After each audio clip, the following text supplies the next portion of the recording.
¿Sabíais que en el componente preventivo en Cataluña ya se han realizado más de 500 visitas en los domicilios de las personas participantes en el proyecto Vivir Mejor en Casa? Eso un poco da respuesta a distintos aspectos. Uno de ellos, el que comentaba Mariona antes, y es que es un proyecto que hemos intentado no dar los resultados al final, sino que el ir haciendo un seguimiento cada 3 meses de estas familias y de estas personas, estar cerca de ellos, y eso también nos ha permitido el ir dando resultados parciales en las distintas jornadas que hemos ido celebrando. Por lo tanto, creo que eso es también algo que tenemos que tener en cuenta y un valor añadido de este proyecto, ¿vale? En el componente Cataluña, que ya sabéis que la finalidad es preventiva, trabajamos desde 2 municipios participantes, como son Reus y Manresa. La anterior jornada ya sabéis que se hizo en Reus. Y los 2 investigadores que estamos un poco al cargo de llevar a cabo este proyecto somos Sandra Pamies y yo mismo, Eduard Minoves. Así que, aprovechando que estamos en Manresa, pues bueno, sí que quería dar las gracias a la ciudad de Manresa, al Ayuntamiento y a Sant Andreu, pues por todas las facilidades y toda la acogida que me han dado en el desarrollo del proyecto y que realmente me han hecho sentir también como en casa, precisamente, ¿no? Así que muchas gracias a todos en ese sentido y a la resta de colaboradores que hemos tenido. El contexto es el que hemos ido hablando por la mañana, pero sí que para dar algún dato ya más claro, entre el 80 y el 90% de las personas mayores quieren envejecer en su domicilio y el SAT de dependencia que se ofrecía en Cataluña en 2018 llegaba escasamente a los 20 minutos por día, ¿vale? Cosa que conlleva que este deseo de vivir en casa pues se pudiera satisfacer y que además la sobrecarga a las personas cuidadoras, esta claudicación que se comentaba antes también, pues sea bastante elevada. Así que nos planteamos una hipótesis, que es que una intensificación en el SAT dependencia para la autonomía en las personas usuarias con grado 2 y 3 de dependencia pues podía retrasar o evitar la institucionalización de estas personas. Para ello nos marcamos unos objetivos. El principal, el objetivo general del proyecto, era el evaluar el efecto de una intervención multimodal en las personas con dependencia para retrasar o evitar esta institucionalización. Además, acompañado de distintos objetivos secundarios. El primero de ellos era ver el impacto de esta intensificación en aspectos de salud y psicosociales de estas personas que estaban en su domicilio.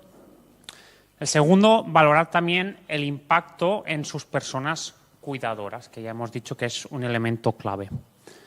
Y por último, pues comprobar también el impacto en el uso de recursos a la hora de hacer esta intervención, que ya sabéis que los números es algo que tenemos que tener muy presente también a la hora de trasladar estas conclusiones a las políticas.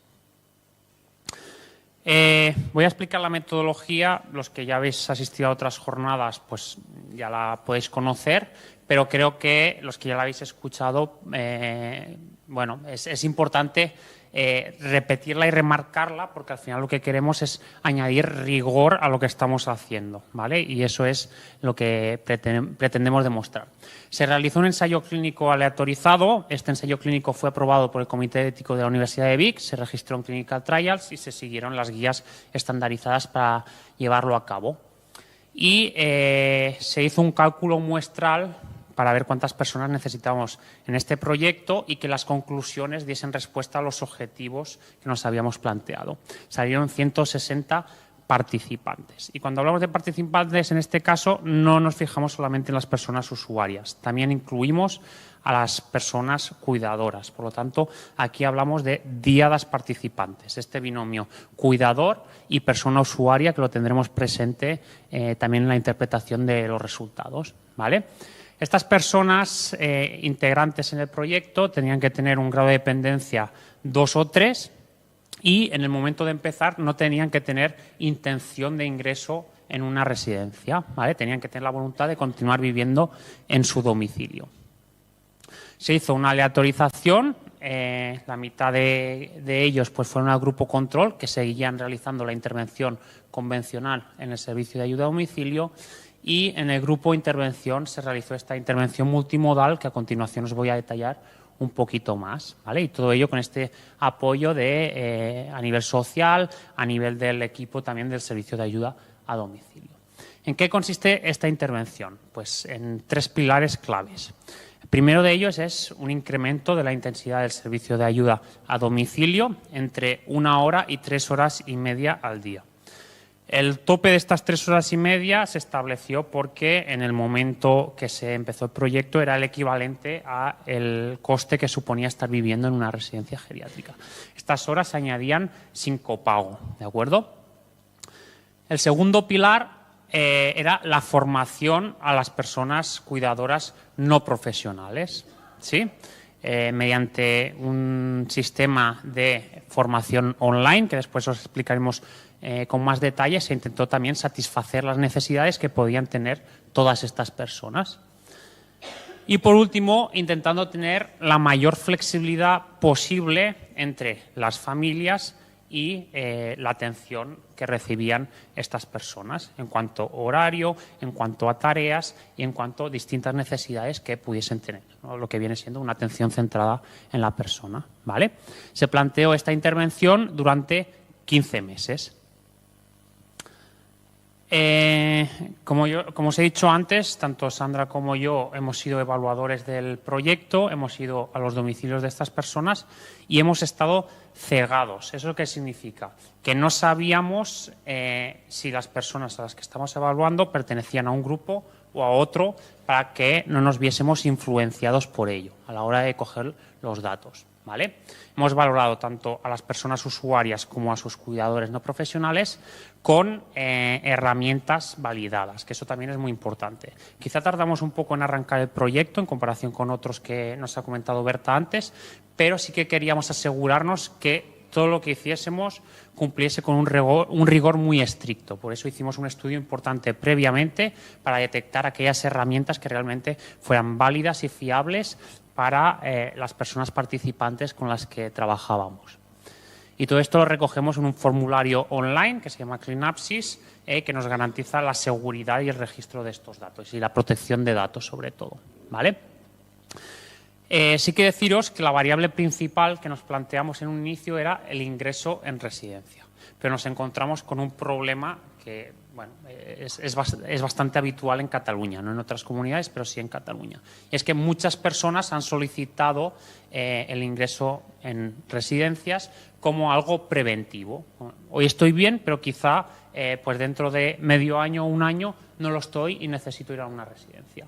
Pues eso nos lo encontramos de manera bastante recurrente. Así que cambiamos la variable principal a la voluntad de ingreso en residencia. ¿Vale? Como os he dicho, hemos hecho muchísimas valoraciones y tenemos de distintos tipos. La primera que hicimos, las basales, fueron valoraciones geriátricas integrales muy completas en que recogimos información de las diadas participantes y a lo largo de 3 meses hemos hecho valoraciones similares, también geriátricas integrales, un poco más cortitas, pero las hemos ido haciendo en los domicilios de estas personas, ¿vale? Midiendo aspectos de salud, aspectos psicosociales, aspectos de uso de recursos, todo esto lo hemos ido registrando y entrando en Cleanapsis, ¿vale? Y además, cada mes hemos ido registrando los informes que nos han ido trasladando las 2 empresas o fundaciones participantes, que aquí básicamente registramos desenlaces como abandonos o cambios en su situación. Ya, pasamos de un SAT tradicional, que le hemos dicho de esta manera, para poder ver un poco el antes y el ahora con el proyecto. ¿Y qué quiere decir el antes y el ahora? Pues bueno, de entrada, con estos 3 elementos que comentaba Edu, ¿en qué se traduce todo esto de la intensificación, de la formación y la autoorganización? Son 3 elementos clave que en los SATs tradicionales, y corregidme si me equivoco, no se suele contemplar tan de la mano estos 3 elementos y que con el proyecto implica más que, además de un mayor tiempo de atención porque intensificamos, ¿no?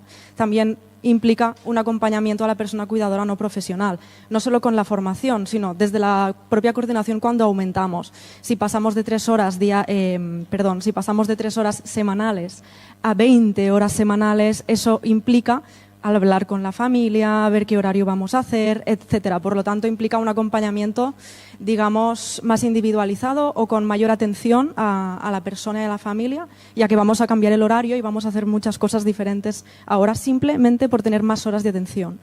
En tercer lugar, se estabiliza la jornada de las personas profesionales, tanto de las referentes del SAT como de las personas que atienden directamente en el domicilio, por un motivo muy simple, y es que como aumentan las horas de atención, aumenta mi jornada, ¿vale? Y esto da también cierta tranquilidad en cuanto a desplazamientos, etcétera, que con el SAT, con el servicio de domicilio, sabéis que al ir al domicilio de la persona, eso implica ahora voy a un domicilio y ahora voy al otro y después al otro, etcétera, y eso también nos pasa a los evaluadores cuando nos movemos a los domicilios.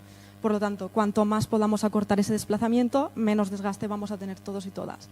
Y en cuarto lugar, y muy importante, el apoyo y el traspaso de información dentro del equipo entre las personas que sustituyen. Ahora voy yo, Sandra, te vengo a atender, pero voy a hacer vacaciones en verano y vendrá María a atenderte. Entonces voy a necesitar que María me explique qué necesita la señora Josefa en su casa y que necesita su marido Manuel para atenderles lo mejor posible, ya que cada persona es un mundo, cada domicilio es un mundo, ya lo sabéis, y por lo tanto, pues bueno, este apoyo y traspaso de información es de vital importancia. Entonces, básicamente, cada uno de estos puntos que os he dicho, ¿en qué se traducen?, ¿no? Pues de entrada, la intensidad y distribución horaria de atención. Hemos visto que en los dos territorios, justamente en los dos territorios, es o agrupada o fragmentada. ¿Y esto qué quiere decir? Que hay, bueno, como sabemos todos y todas envejecemos de una manera y tenemos necesidades diferentes, así que yo puedo necesitar que vengas de 9 a 1. Pero mi padre puede necesitar que vengas de 9 a 10 y después que vengas de 1 a 2, ¿no? Entonces hemos visto que hay dos tipos de necesidades, por decirlo así, si no corregidme si lo digo mal o me equivoco, Miriam y Cristina, que son las responsables de las entidades, ¿vale? En segundo lugar, la continuidad asistencial, y esto lo valoramos mucho porque en el SAT tradicional no suele poderse continuar el SAT cuando ingresas en el hospital. Podemos tener, por desgracia, pues bueno, una situación sobrevenida de salud y tener que ir al hospital durante 2 semanas a recuperarnos, ¿no? Y nuestra referente de SAT, la que nos atiende siempre, Ana, resulta que no puede venir porque desde el SAT PIA tradicional no lo podemos gestionar. Desde el SAT Vivir Mejor en Casa sí lo estamos pudiendo hacer y estamos viendo también con las valoraciones un poco cómo reaccionan las familias. Y es de gran valor por parte de las familias también. Entonces, esta continuidad asistencial la hacemos en casa, pero también en el hospital cuando ingresamos temporalmente. Yo personalmente he podido ver personas, sí que puntualmente, con síndrome confusional agudo que lo han tenido en el hospital, que después han vuelto a casa, y he podido ver, ¿no?, desde fuera cómo la trabajadora familiar ha contribuido también con esas horas de intensificación a que eso no se agravara tanto, ¿vale? En tercer lugar, la estabilidad de jornadas y desplazamientos reducidos que decíamos antes. Al tener más horas de atención con el señor Manuel, si le atiendo 3 horas seguidas, pues yo le atenderé 3 horas seguidas y después me iré a la señora María, con lo cual estaré atendiendo a 2 personas y no a 5 o 6 o incluso 8, que suele suceder en el SAT tradicional teniendo tan pocas horas de atención para cada persona usuaria.